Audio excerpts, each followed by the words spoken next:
Ya, selamat sore ya rekan-rekan, senang sekali ya kita ada lagi pada saat ini. Kali ini saya ingin membahas lagi ya, membahas lagi satu konten video yang dibuat oleh Bapak Ahmad Kainama.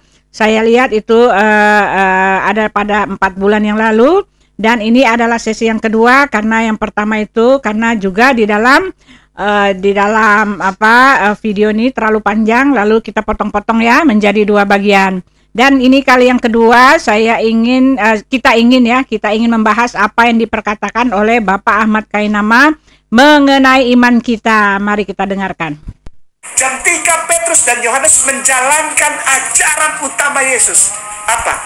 Sholat. Di Alkitab tulis jam 3, berarti Petrus dan Yohanes dan semua termasuk Yesus sholat apa? Beliau sholat asar. Karena pada saat itu Rasulullah belum lahir dan belum terjadi Isra dan Mi'raj. Disitulah ditentukan, dibagi waktunya. Pada saat Yesus dia belum tahu sholat apa namanya. Tapi di situ ditulis, baca sendiri, saudaraku tersayang. Kristen dan Katolik, aku tidak sayang engkau. Aku cinta engkau, aku sayang engkau, aku hormati engkau. Tapi Yesusmu dan para murid 12 itu, namanya Hawariyin dalam Islam. Dan di dalam kekristenan disebut 12 disciples atau 12 murid. Sholat asar jam 3 sore, brother sister. Beliau tidak makan babi, beliau tidak minum anggur, beliau tawaf. Yesus tawaf. Ayat Bible-nya ada. Isa adalah Jesus. Jesus adalah Isa. Isa adalah manusia yang dipilih Allah untuk menjadi nabi. Demikian pula kami imani dan kami hormati, kami muliakan. Jesus Christ adalah Isa alaihissalam, seorang nabi muslim. Jangankan untuk jadi Tuhan. Ya, ayolah. Kalau saudaraku sayang Yesus, kalau engkau cinta Yesus, dengar apa yang dia bilang di dalam Bible. Baca Bible, dengarkan suaranya. Apa pengajarannya? Sholat, sedekah, puasa, berkhitan, perempuan berhijab, tidak makan makanan haram, tidak minum khamar, sayangi orang miskin. Jadikan Allah sebagai satu-satunya Tuhan di hatimu, di dalam kehidupanmu, mulutmu, hatimu. Kasihilah Tuhan Allahmu dengan segenap hatimu, dengan segenap akal budimu, dan dengan segenap kekuatanmu. Itulah hukum yang pertama dan terutama yang Yesus ajarkan di dalam kitab Markus pasal 12 ayat 29 sampai ke 33. Setelah itu, hukum yang kedua, kata Yesus di dalam Bible, hukum yang kedua yang sederajat, yang sama, selevel dengan itu adalah kasihilah sesamamu manusia seperti engkau mengasihi dirimu sendiri. Ada 2 ajaran inti Yesus. Yang pertama, hablum minallah. Markus 12 ayat 29 sampai 33. Jangan marah. Hablum minallah wa hablum minan nas. Kasihi Allah, kasihi sesama manusia seperti dirimu sendiri. Dan itu ajaran Islam, saudaraku. Sekali lagi, saudaraku yang tersayang. Ya, ini ya pernyataan dari Bapak Ahmad Kainama yang kedengarannya indah ya. Kedengarannya wah gitu, kedengarannya oke gitu, lalu kedengarannya seperti yang iya banget gitu kan. Tetapi ternyata ya bohong semua ini ya, ngaku cuma asal comot-comot ayat semua gitu. Ketika dia mengatakan bahwa di dalam Kisah Rasul 3 itu, pada suatu hari menjelang waktu sembahyang pada pukul 3 petang, naiklah Petrus dan Yohanes ke bait Allah gitu loh. Jadi dia hanya mengambil satu kata kunci saja. Nah, ketiga yaitu pada suatu hari menjelang waktu sembahyang, yaitu pukul 3 petang. Dia menyambung-nyambungkannya dengan agamanya sendiri, dengan ajarannya, dengan waktu sholat ya, waktu sholat asar ya katanya tadi.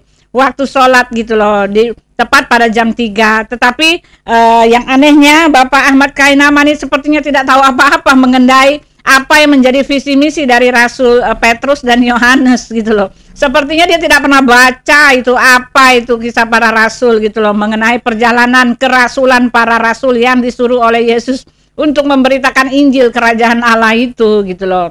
Karena di dalam tepat jam 3 pada waktu sembahyang. Ini kan adat istiadat orang Yahudi gitu loh. Tata ibadah liturginya orang Yahudi. Orang Yahudi itu memang waktu jam sembahyang mereka adalah jam segitu gitu loh. Bukan berarti itu adalah Islam. Tidak ada orang Yahudi yang sekarang kalau memang itu adalah jam sembahyangnya Islam, sama-sama orang Yahudi ikut-ikut pergi ke Mekah dan bersembahyang di situ gitu kan. Dan seperti kita ketahui bahwa bait Allah yang disampari atau yang dihadiri, yang didatangi oleh Petrus dan Yohanes ini adalah bait Allah Salomo, ya kan, peninggalan dari Salomo. Dan mereka datang ke situ bukan untuk menyembah, bukan untuk sembahyang, bukan untuk sembahyang asar, tetapi jelas di situ dikatakan dia malah datang untuk mengajar, ya kan, malah datang untuk mengajar dan mereka bahkan ditangkap. Jadi Rasul Petrus dan Yohanes ini mereka datang ke situ di Serambi Salomo itu untuk mengajar tentang Injil Kerajaan Allah. Justru kalau kita baca di situ bahwa bahkan mereka ditangkap karena hari-hari mereka ke situ mengajar di bait Allah itu. Jadi nggak ada hubungannya dengan sembahyang yang jam 3 itu. Di dalam Kisah Rasul 2 ya ayat 36 ya. Di situ dikatakan ajaran Petrus itu ya. Jadi seluruh kaum Israel harus tahu bahwa Allah telah membuat Yesus yang kamu salibkan itu menjadi Tuhan dan Kristus. Nah itu dia. Ini ajaran dari Rasul Petrus dan Yohanes ketika mereka datang di Serambi Salomo itu untuk mencari jiwa justru. Bukan untuk bersembahyang menyembah kepada Allah Subhanahu wa Ta'ala. Nggak ada hubungannya Pak. Tidak ada hubungannya. Karena Allah Subhanahu wa Ta'ala itu jelas bukanlah Elohim. Bapak saja yang menyambung-nyambungkan gitu loh. Tidak ada hubungannya Allah Subhanahu wa Ta'ala dengan Elohim. Karena Allah Subhanahu wa Ta'ala itu adalah nama sesembahan yaitu ilah-ilah. Dan kami, nama sesembahan kami Elohim itu, ilah-ilah itu adalah YHWH. Nama ilahnya Bapak itu adalah Allah Subhanahu wa Ta'ala gitu loh. Jelas dua nama yang berbeda, dua oknum yang berbeda, dan dua karakter yang berbeda bagaikan bumi dengan langit gitu loh Pak. Lalu Petrus itu dia datang ke bait Serambi Salomo itu, bait Allah itu bukan untuk ikut ibadah seperti ibadah di dalam pihak Bapa gitu loh. Jawab Petrus kepada mereka ya, Kisah Rasul 3 ayat 36. Bertobatlah dan hendaklah kamu masing-masing memberi dirimu dibaptis gitu loh Pak. Mana ada dia ikut ibadah lalu dia nyuruh orang-orang dibaptis gitu loh Pak. Iya kan, masing-masing memberi dirimu dibaptis dalam nama Yesus Kristus untuk pengampunan dosamu dan kamu akan menerima Roh Kudus. Itu yang diajarkan oleh Rasul Petrus dan Rasul Yohanes di Serambi Salomo itu. Dan keselamatan ya, Kisah Rasul 4 ayat 12. Dan keselamatan tidak ada dalam siapapun juga selain di dalam Dia, sebab di bawah kolong langit ini tidak ada nama lain yang diberikan kepada manusia yang olehnya kita dapat diselamatkan. Jadi Pak Ahmad Kainama ngawur sekali ketika dia mengatakan bahwa Yesus mengajarkan keislaman ya, dengan mengatakan bahwa Yesus berpuasa. Ya memang betul Yesus berpuasa. Lalu dikatakan bahwa Yesus tidak makan babi gitu kan. Lalu Yesus disunat gitu loh, disama-samain. Tapi itu semua kan adalah adat istiadat orang Yahudi Pak, tata ritual orang Yahudi, bukan keislaman gitu kan. Yesus disunat itu karena dia memang masih kecil dan yang menyunatkan itu adalah orang tuanya. Kalau dia waktu kecil udah bisa berlari atau apa, dia nggak mau disunat. Karena Yesus mengatakan begini Pak dalam hukum sunat itu. Yohanes 7 ayat 22. Jadi Musa menetapkan supaya kamu bersunat. Sebenarnya sunat itu tidak berasal dari Musa, tetapi dari nenek moyang kita. Dan kamu menyunat orang pada hari Sabat. Nah itu. Yesus mengatakan bahwa sunat itu cuma tata cara adat istiadat gitu loh Pak. Bukan hal yang mendatangkan keselamatan, dan Yesus tidak mengutamakan sunat itu. Itu bukan ajaran Yesus. Bagaimana Bapak mengatakan bahwa Yesus mengajarkan sunat ketika dia sendiri mengatakan bahwa sunat itu tidak berasal dari Musa, tidak berasal dari hukum Taurat, tetapi dari nenek moyang kita, dari nenek moyang Abraham, dan itu hanya merupakan adat istiadat gitu loh. Lalu Bapak mengatakan bahwa Yesus tidak makan babi, mengajarkan bahwa Yesus tidak makan babi. Bagaimana Bapak menjawab di dalam Matius 15 ayat 7? Tidak tahukah kamu bahwa segala sesuatu yang masuk ke dalam mulut turun ke dalam perut lalu dibuang ke dalam jamban? Tetapi apa yang keluar dari mulut berasal dari hati dan telah menajiskan orang. Karena dari hatimu segala pikiran jahat, pembunuhan, perzinahan, percabulan, pencurian, sumpah palsu, dan hujat.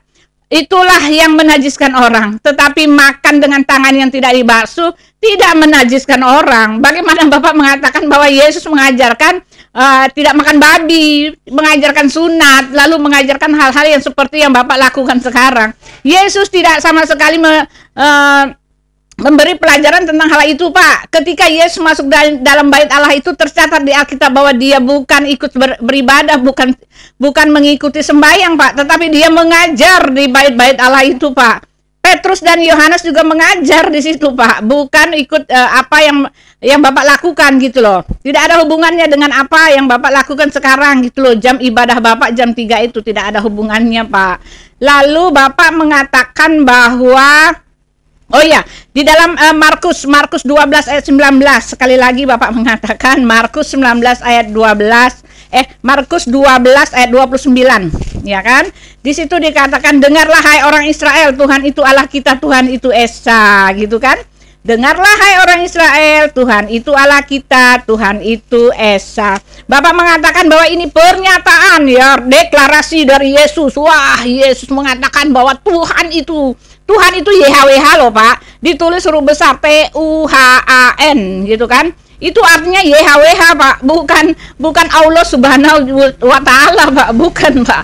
Iya kan?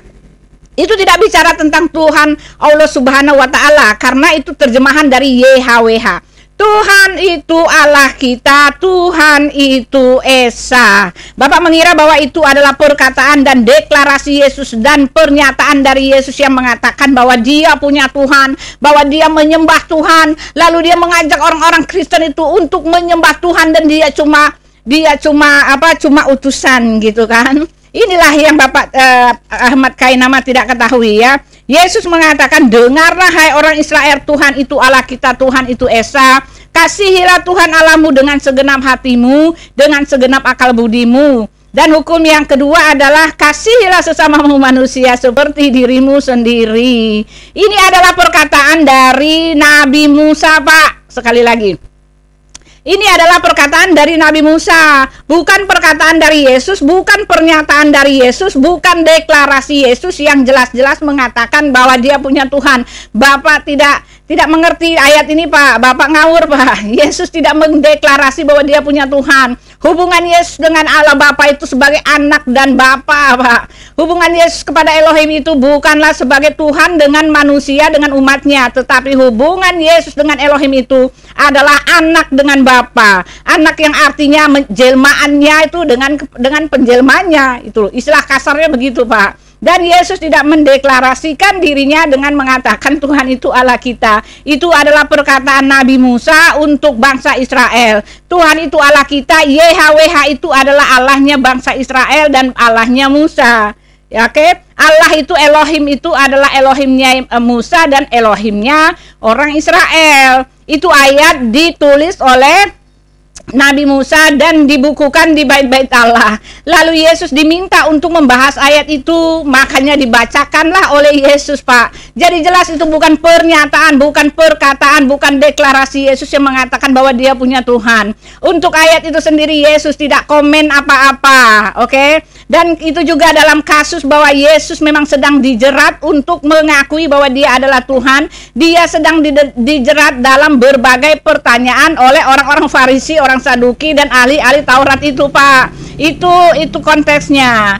Jadi Bapak salah sekali ketika mengatakan bahwa Yesus bersahadat, ya, sahadat mengatakan Tuhan itu Allah kita. Maaf, Pak, ini ayat tidak menunjang pernyataan Bapak itu. Tidak menunjang opini Bapak itu, sama sekali tidak menunjang, Pak. Bukan dalil yang sah yang bisa Bapak jadikan bukti bahwa Yesus bersahadat.